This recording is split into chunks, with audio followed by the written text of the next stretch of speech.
Okay guys, this is my cylinder from a KDX200 98 model, I believe. I sent it away to get re-nickel-sealed. That's all done.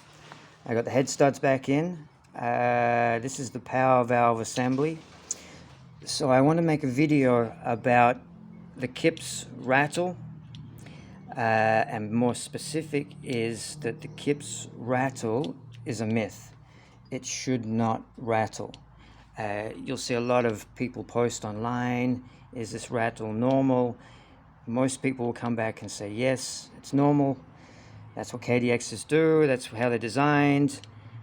I disagree, and I'll show you, and if you think I'm wrong, tell me I'm wrong. So what I'm going to talk about is why it rattles, how we can fix it, and what damage can occur if we don't fix it.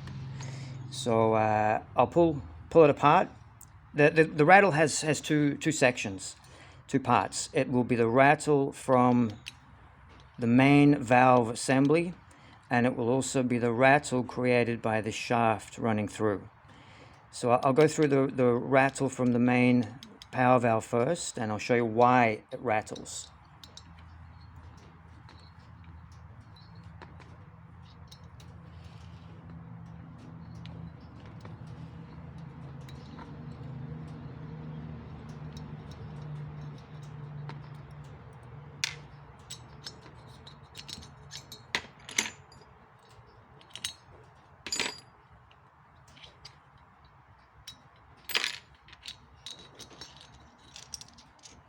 So that's your main power valve assembly. I'm sure everyone knows this, but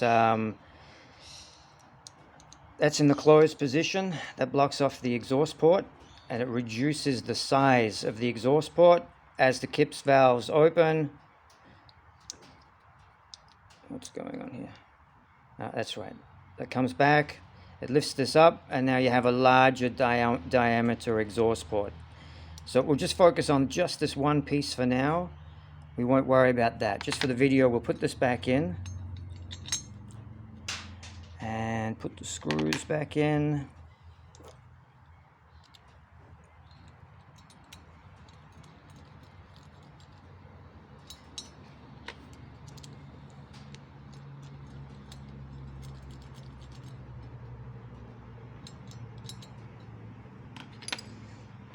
Now, they don't need to be done up tight for the video, but let me see if I can zoom in and show you this.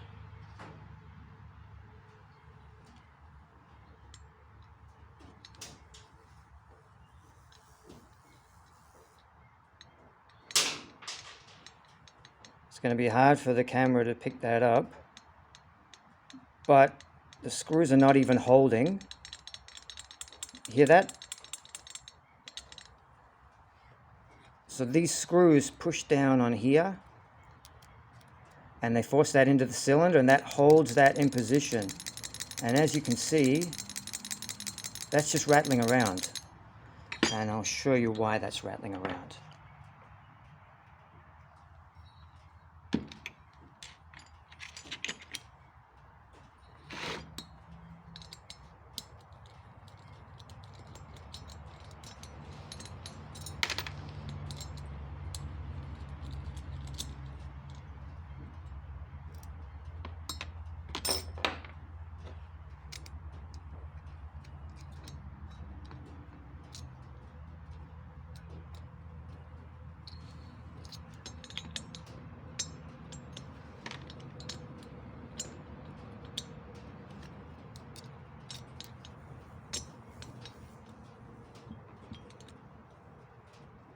Where is it stuck?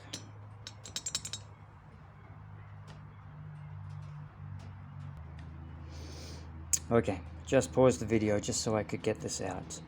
Alright, so what happens is, and again it's going to be difficult to pick up on the camera, but right here where the KIPS valve sits, I'm not sure if you can see that, it's worn. It's worn from there to there, and it's worn from there to there.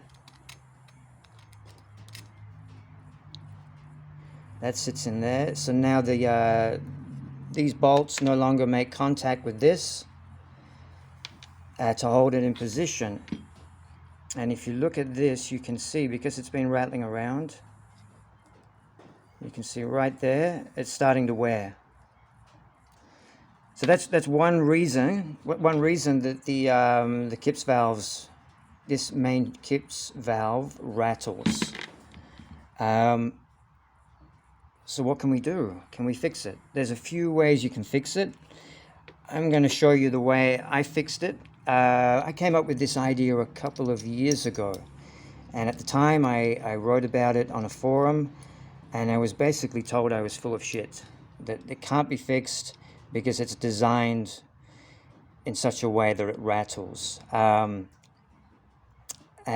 I want to show you this video to show you it can be fixed. So what I've done is get yourself a piece of copper. Then what you can do is cut a strip, bend the ends, and what we're going to do with this piece of copper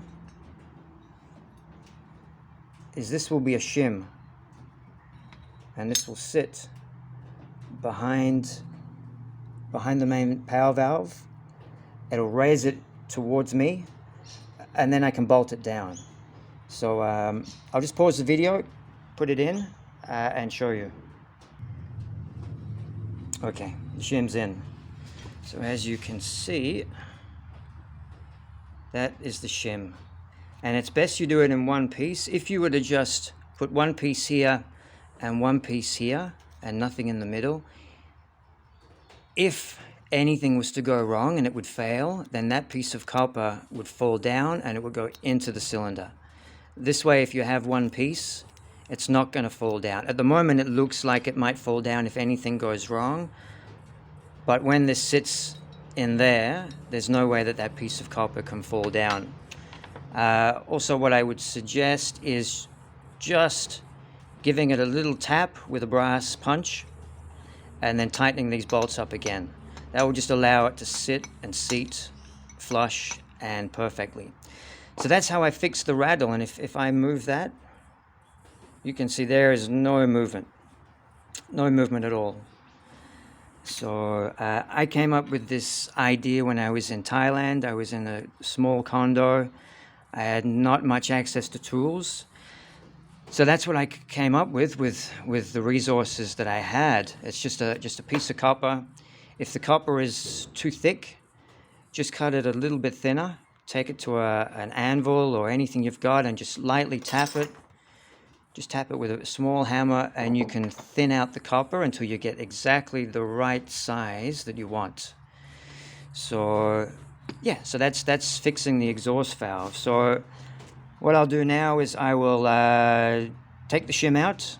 I'll put everything back together, and I'll show you the next problem with the KIPS rattle. Okay, cylinders, exhaust valve is back together. We got the shaft in. So I want to show you exactly what the rattle is, what you're hearing when the bike's idling. So if I put my finger inside the exhaust port and move it, that's exactly what you're hearing when you're hearing the rattle.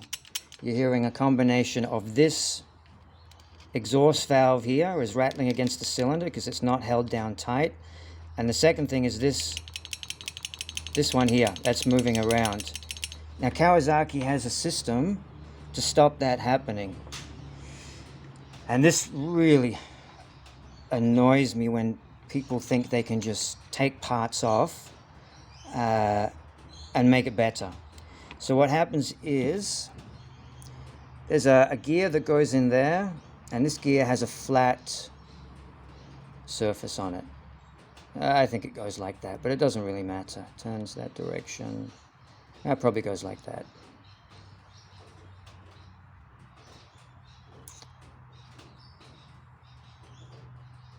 Fuck, I don't remember. Anyway, you'll see what I mean.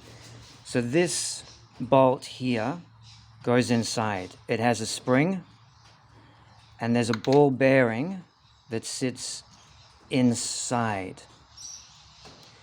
This pushes up against this cam-shaped gear on the flat spot, and what it does is it holds this whole assembly tight. So if you see this is flapping about, if I was to rotate this as the spring would hold it tight, that's it. There's no noise anymore. There is zero noise. So this is exactly what this does. And you hear guys say, just throw this away and you'll get more power and more responsive. This is not for tuning the KIPS. Absolutely not. This is for holding the KIPS closed, and it needs to be installed. Now, simple Simon me, I pulled it out and I lost the bearing. But this will be a good opportunity to show you exactly how important the bearing is. So we've got the spring and we've got the bolt with a hole in it. Now if you look at this bolt, let's see if I can get it close up.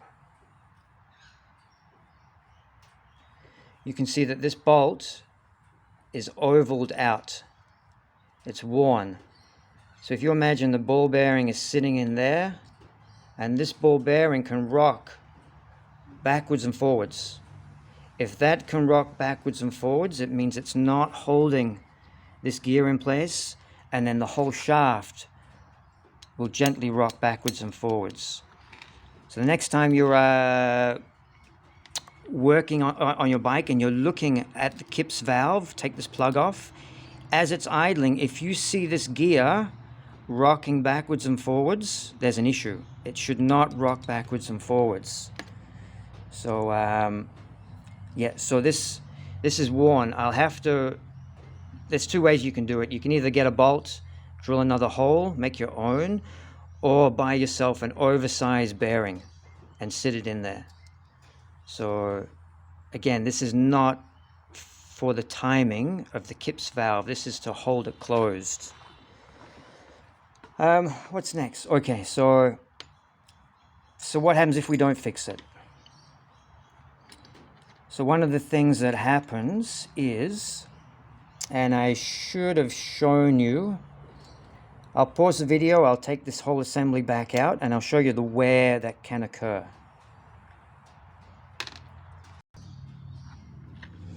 Okay, so the main valve is back out. If I can show you this, if you look inside, you can already see that it's starting to wear. I know it's not easy to see that, but the actual cylinder is starting to wear down to some extent on the top as well, but mostly on the bottom. So if you imagine the cylinder is in there and the whole thing is rattling around, it has to wear. There's nothing you can do about that. It will wear. So this has to be fixed. It's really important. The next thing, so you all know about the side power valves.